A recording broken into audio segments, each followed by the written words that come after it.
Hey everyone, welcome back. It's Sammy. Tonight we had the live reveal for Path of Exile 2's The Third Edict, the massive content drop that all of us have been waiting for. And boy, did it confirm that Grinding Gear Games has once again been massively cooking. This live reveal demonstrated, highlighted, showcased a ton of new stuff, rebalancing, new storylines, new league mechanic. I can go on, and actually I will in this video. But this live reveal, in my humble opinion, has reset the board for Grinding Gear Games. I'm going to share with you what this new foundation looks like.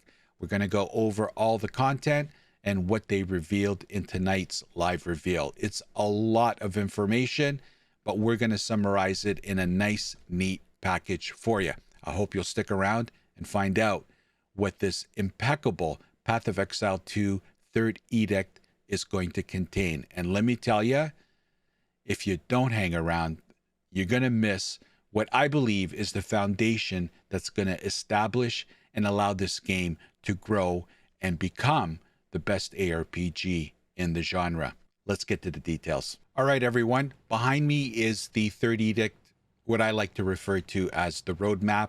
And this is basically what the live reveal showcased and displayed tonight. We're going to go through these all one by one, but I did want to mention a couple of things that are not on this roadmap.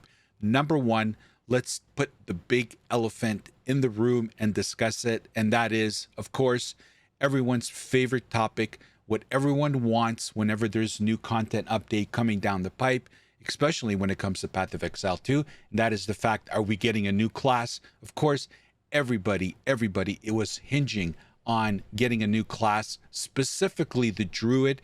We've been told this is the new class that's on deck, that is going to be the next one. Huntress and Druid is what we were told. Huntress is in, and unfortunately, tonight it was confirmed that there will not be a new class introduced in the Third Edict and content update 0.3. Obviously, that's a disappointment for a lot of people. Who doesn't want a new class every time we get new content update? But I believe the explanation for why it was not introduced, I think, is valid. They had a lot of stuff that they needed to cook. During the 4-month process, Jonathan did confirm and reveal in the Q&A with Ziggy that of the 4 months that they were cooking the Third Edict, the first 2 months of that, they did still believe that they were going to be able to get the Druid in, but it became very evident during the second month that they would not be able to get the Druid in. So they kind of put it to the side and concentrated on delivering this content.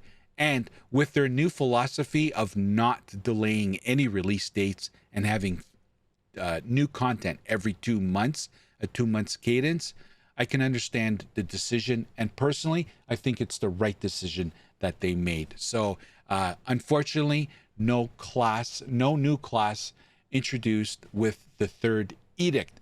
I also want to mention that they introduced that there's going to be a free weekend. So for those of you that have not purchased a key to get access into POE2's early access, you now have an opportunity to play the game for free. And the start time is August 29th at 1 p.m. That's actually the time the game drops for everyone else. And you'll have until September 1st, 1 p.m. PDT time. So for those of you that have not dipped your toes in the water with Path of Exile 2 because you didn't want to spend or purchase a key, well, you now have the opportunity on the launch weekend to September 1st, 1 p.m. And your progress is saved, and you can play this on PC, Xbox, and PlayStation 5. And as it's noted here behind me, you can visit the POE2.com/free weekend to get the update on that if you want. So those are the two things that I wanted to mention that are not on this. The live reveal did confirm that we now are definitely getting Act 4, and here it goes right here. The story continues with Act 4. The beast is growing and the world is truly at stake. After finding Doriani in Act 3, you learn you must travel to Kairu and called Nakamakanua, say that 3 times, to search for pieces of a great weapon, the instrument of the Third Edict. And we've saw some content updates leading up to this live reveal that showcased that. This weapon is the only hope against the beast. Journey to King's March, hire a ship, and set sail. Regarding the campaign, we used to do Act 1, 2, and 3 in normal mode, and then we'd have to replay Acts 1 to 3 in cruel mode. Cruel mode is no longer. There's no repeating acts anymore, and I'm going to further demonstrate that shortly. So we're going to do Act 1, Act 2, Act 3, the new Act 4, and then there are 3 interludes that we do. And once we do those 3 interludes, that'll get us to around level 65. And this is when we will be prepared to go into maps. First thing was that Act 4 was confirmed and there's new content. And in Act 4, there are 16 new areas and 12 new bosses. Now, these interludes that I alluded to, and here is the Act 4 area. Here are some of the new bosses which were highlighted and displayed tonight on the live stream. This is all in reference to Act 4.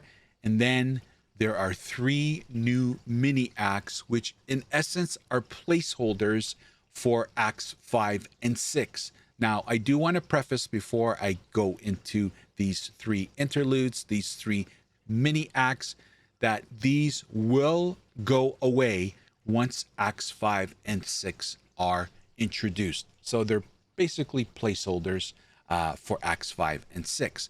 So in the Third Edict, you no longer need to play through the game twice in order to get to the end game.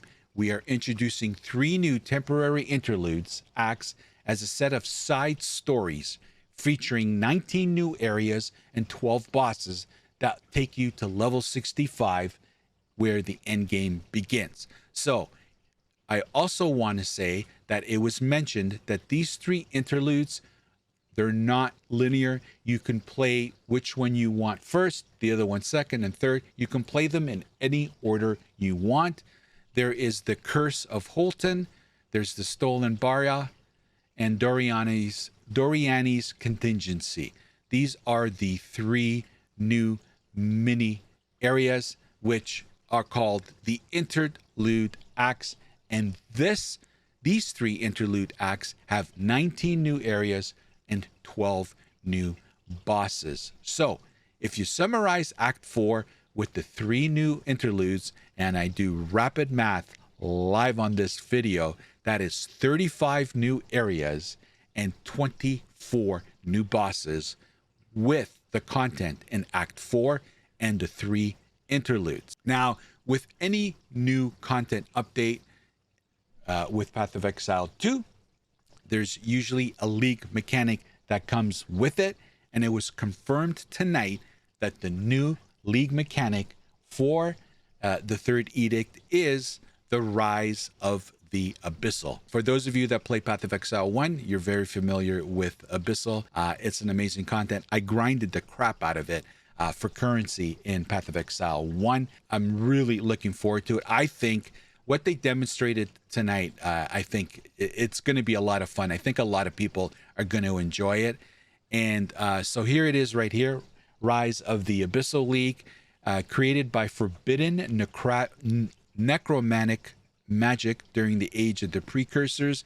The Abyssal have been biding their time underground, now obeying the will of their general.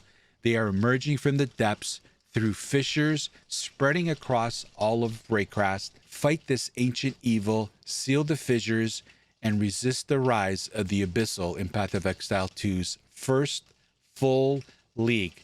And this looks like a lot of fun, a lot of neat stuff is going to be happening here. In your travels throughout Raycast, you will encounter fissures in the ground, sapping the life force of the monsters above. Slaying these monsters will trigger the Abyssal to emerge. enhanced with extra necromantic abilities. For those who power, they were draining. You will need to defeat them to close the abyss. Abysses increase in size, power, and variety as you go through the game. Closing them will reveal abyssal troves with valuable items, and sometimes allowing you to travel underground to engage with the abyssal directly. Just unbelievable. And with this new Abyssal League comes Harness the Well of Souls, which is part of the new crafting system that's coming with the new league mechanic. And as you close the abyss, you may find ancient bones that can be used to imbow your items with abyssal magic, adding hidden discreted modifiers.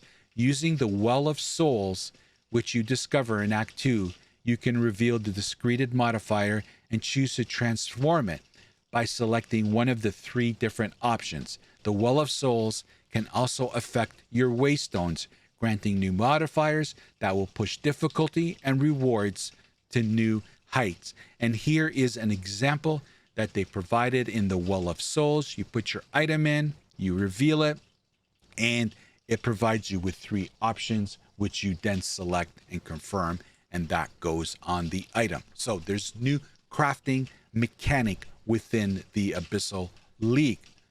With the Abyssal League came major rebalancing of all classes, and basically they all got buffed. There's 150 new notables, so the passive skill tree has been majorly enhanced, and there are 12 new skill gems, and we're going to get into gems shortly here, but basically all classes have been buffed. There's new bosses and new pinnacle bosses.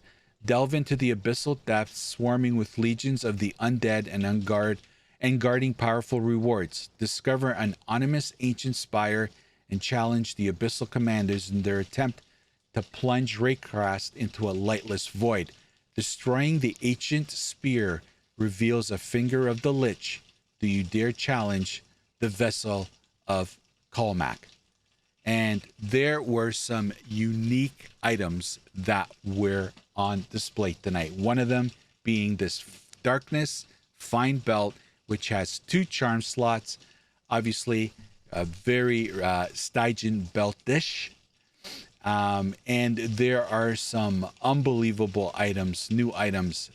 I want to say overall, it looks like a lot of the new crafting and items and new mechanics that are introduced in this update, the Third Edict, has taken away some of the casino mode, the gamba in this game, and shifted it a little bit more to the deterministic side when it comes to crafting and how we can influence and how the power is put into the player's hands when it comes to our items and weapons.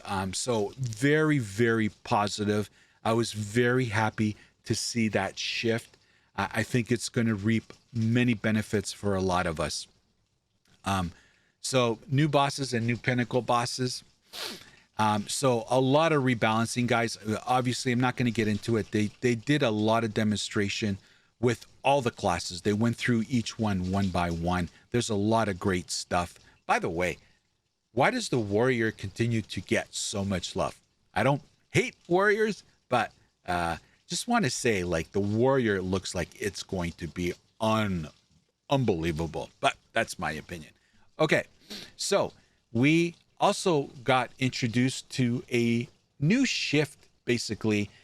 Not only we're getting new support gem system with multiple levels, multiple copies of the same support gem, but there's also an introduction of 40 lineage support gems. So gems not only got an overhaul, a change in mindset, but there's also been some additions to that. There's a new support gem system. I guess Path of Exile and Grinding Gear Games kind of Jonathan revealed that they kind of felt that they did wrong with the support gem system. They introduced certain things that they thought was going to work, and it didn't. And there's a couple of them that I want to highlight. And again, the full patch notes are going to be in the description of this video. The link will be there so you can get this all in much greater detail.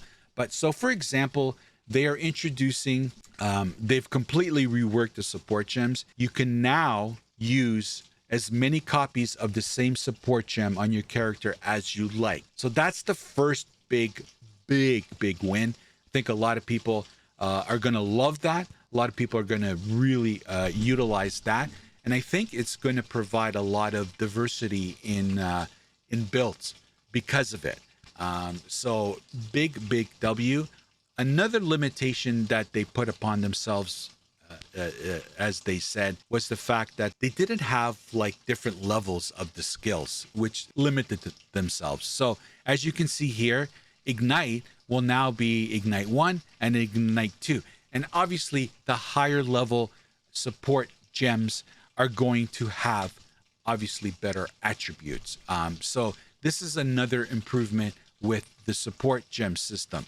Another new introduction to the Third Edict and and Content 0.3 update coming on August 29th is this new Lineage support gems. And basically, here are some of the images. During the endgame, you will find a new and special type of extremely powerful support gems. Think of them like unique items, but for supports. Just like unique items, some are available in the regular drop pool, and some come from specific bosses. Some are build defining, others are just straight power upgrades. All in all, there are 40 lineage supports being added throughout the end game, so there's a lot of power to discover. So this is everything new that's coming regarding the support gems and support gem system, and the introduction of 40 lineage support gems. Now, the other big ticket item, obviously a lot of us are looking for improvements in trading, and boy, did they make an introduction tonight. We found out that there's a synchronous trade system that is being introduced in 0.3, the Third Edict. And here we go. In the Third Edict, Path of Exile 2, GGG is introducing a long-anticipated feature, Asynchronous Trade. This new system allows you to buy items from other players without requiring the seller to be present. We're excited to try out the Asynchronous Trade system and look forward to hearing your feedback. So basically, guys, what's going to happen, there's going to be a new NPC. It's going to be your new best friend. Her name is Ange. You're going to set up shop with Ange, and you're going to list your items on the Merchants tab. Now, a lot of us have purchased premium tabs in order to be able to buy and sell items, not only through the premium tab, but also through the third-party website, the trade forum. So the trade site is still going to be present. You are going to have to go on that third-party trade site, and when you want to buy something, you can view it there. But what changes is you as a player will convert your premium tabs to merchant tabs, and how to do it will be in the patch notes. And once you list your item with Ange, it'll now populate on the trade website, and players, when they view it, will hit secure item, as you're seeing behind me. That player, as soon as they hit secure item, will be transported immediately to your hideout, where your stash and Ange will be there apparently, and the player will be able to view the item that they want to purchase. Not only will they be able to view the item that they're purchasing, they are going to be able to see everything in your merchant tab that you have for sale. Who knows? They may pick up some more items along the way.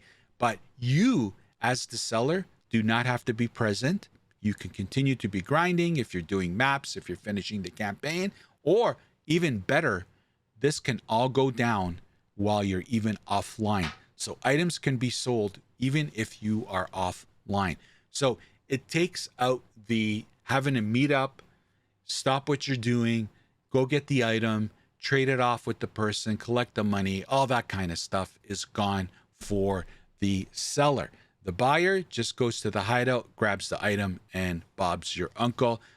So this looks really, really good. Now, I do want to highlight that Grinding Gear Games has mentioned that they have put a price tag on the seller. In other words, if you're selling, it's going to cost you some in gold currency.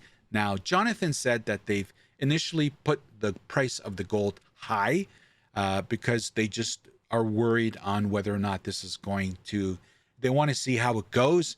So they want to, they put the gold a little higher, and they're going to see how things go, and they may drop the price to the seller of the gold when they're purchasing an item. So there is a cost for the seller, a little gold cost when you're purchasing items. So all in all, this is amazing news. I think this is going to be well received. Obviously, with anything new, there's going to be ups and downs, bumps, and all this kind of things. But I'm sure Grinding Gear Games will hash those out as well. But a big W for trade, and hopefully we get rid of all these scammers that you want to buy, and then they're like, oh, it's 5 more chaos. Okay, I'll still take that. Oh, it's another 10 chaos. All right, I'll still. Oh no, it's another 20 chaos. Like, hopefully all that kind of, and then obviously all the botters and stuff like that. So this is all good news. The other good news is the fact that Jonathan mentioned during the Q&A that when you place an item for sale and you notice, oh my God, immediately someone came into your hideout and you think, oh my God, I think I might have priced this too low. Let me take it out. You cannot do it. There's a timeout on when you put an item in the merchant tab. Once you put it in and you put it for sale, you can't take it out after a certain amount of time. Like, there's a certain amount of time that has to go by, and they didn't say how long, but I think it would be a brief amount of period where that item is going to be there. You can't remove it yet. To prevent that kind of stuff for people saying, oh, someone's here, let me take it out and raise the price. So I think they covered all their angles, but we'll see what's going on. And next on the roadmap, obviously we mentioned, we didn't mention, we skimmed through it, and that is there is sprinting has been introduced into the game. I think this is another dub. So there's a new feature, sprint. In the Third Edict, when you hold down the dodge roll button, your character will go into a sprint after they finish the roll. Use sprint for faster navigation when out of combat or to escape from monsters in dangerous situations. This feature is available for all character classes with no limit to how long you can sprint. Now, they demonstrated this obviously in game, and I do want to mention, because a lot of people were asking me during the live stream tonight, what's the speed? Does it ramp up? What's the limitation? So to my understanding, guys, as it's mentioned here, once you hold down the dodge roll button, your character will go into a sprint after they finish the roll. Now, as you see here in this video, the speed, it looks very consistent, the sprint that is. So I don't know if this is a 25 movement speed, a 30 movement speed. I have no idea. It was not mentioned, but it is a consistent sprint, and it's endless. You can sprint for days if you can manage not to get hit or be hit. And that is the thing that I want to highlight. Sprint, you will be sprinting until you either manually stop sprinting and holding down the dodge roll button, or you get hit or are hit. And once you are in a sprint mode and you get hit, you will get knocked down, which makes you susceptible to damage. So you can sprint for as long as you want, but that means you need to avoid getting hit. So I hope that makes sense. Another W, guys, and there's 25 new endgame maps, and there's new endgame encounters, and there's crafting changes that are coming. Again, I didn't want to turn this into a 700-hour video, but some of the crafting updates that have been done here are just unbelievable. And again, I alluded to this earlier. They have shifted the casino mode in this game when it came to crafting, and shifted it more to a more deterministic outcome when it comes to crafting, which is a big, huge W. I think it lends itself to more build diversity and players being able to level up themselves and their players as they are moving and progressing throughout the game. So big W. They're now, so there's higher tier currency items. There are now higher tier versions of all the basic crafting currencies, including transmutation, augmentation, regals, exalts, and chaos orbs. There's greater and perfect currency item added mods with a guaranteed minimum level, ensuring better results for your crafts. New exceptional items with extra sockets or higher than max quality are also available from the highest level areas. And as you can see, here's an example of the greater orb of transmutation, which upgrades a normal item to a magic item with one modifier. Here's a perfect chaos orb, removes a random modifier and augments a rare item with a new random modifier. And a perfect exalted orb augments a rare item with a new random modifier. Like, unbelievable.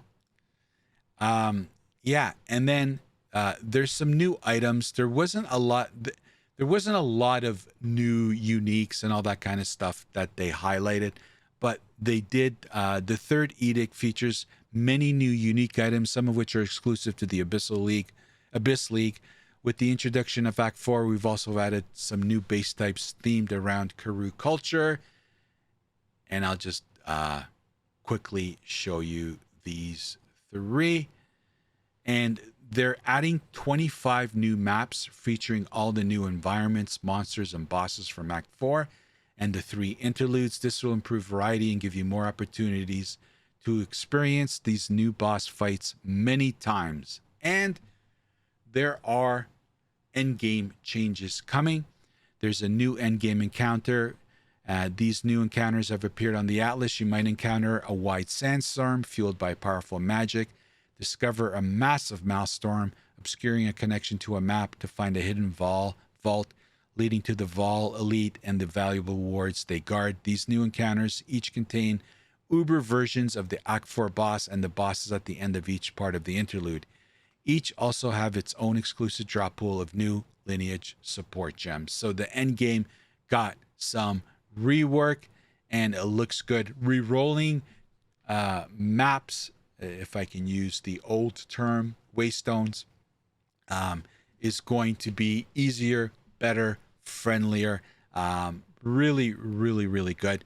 And I think a lot of people would have liked to have seen more of an overhaul when it came to the end game, to be honest. But I think with everything that they've done to the rest of the game is remarkable. It's going to be interesting to see how the longevity of people in the end game and how the Third Edict will be able to hold everyone once they are in the end game. But when it comes to the end game, we're going to get to the pinnacle bosses much quicker, much easier, and there's going to be the ease of access to the end game content has been kind of lowered. So that is all good news. Okay, everyone, I did my best to try to summarize this as quickly as possible. This was, in my humble opinion, a huge, huge W for Grinding Gear Games. I think this is going to be very well received. I think a lot of new players are going to jump on the free weekend. And I think, as it was mentioned on my live stream tonight, I think it's going to be a good little indicator of what Path of Exile 2 is going to look like when it comes to coming out of early access and what kind of players we're going to get. I don't think we're going to get a big bang just because I think people want to wait till the game is fully developed and they don't want to touch it until then. But time will tell. Time will tell. We did go onto the cesspool Reddit during my live stream tonight, and I have to say, initially the feedback looked all positive. So I think this is going to be very well received. Let me know what your thoughts. What were your L's? What were your W's? I would appreciate. Get into the comments section. Let everyone share your thoughts with everyone, and would love to have that discussion with you guys. Anyway, everyone, thank you for watching. We got a lot of Path of Exile 2 coming down the pipe. So I hope you can like, comment, and subscribe to the channel. I would appreciate the support of my content. It'll go a long way for me, and I really do appreciate it. So if you're looking for POE2 content, this is the place for you. And as always, thank you for watching, everybody, and we'll hope to see you next time. Take care. The opinions expressed in this video are mine and solely mine. Healthy debate is always encouraged. Hate is never welcomed. So get over it.